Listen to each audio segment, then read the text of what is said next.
Well, hello from the FAO headquarters here in Rome.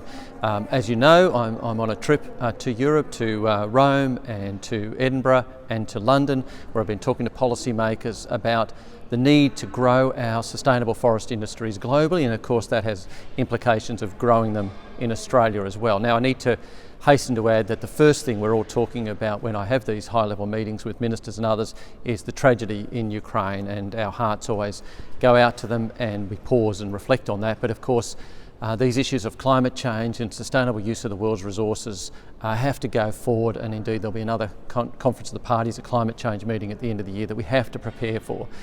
So having said that, what's the story here? Well, the story is we are kicking with the wind in Australia in our determination to try to grow our own fibre supplies, because, I mean, here at the FAO, for example, the Director General's just released the Strategy for Private Sector Engagement, and he says he's convinced that mobilising the capacities and resources of the private sector is essential for achieving sustainable development goals, and this is nowhere more evident than in the global agri-food systems, and he goes on to make that clear. That includes forestry and fisheries. So that's the good news.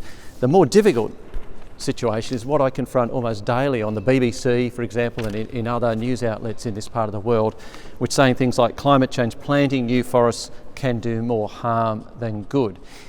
The problem here is that whilst everyone seems to acknowledge the global demand for timber and fibre is surging as we put more timber into buildings and pivot away from plastics and all the rest of it that you all know, no one is really confronting where is that timber and fibre going to come from sustainably. And that's the conversation that we've had some success on this trip in opening up. We have policymakers grappling with it, and I think and I hope we're going to be able to make some really good work with that at the next conference of the parties at the end of the year.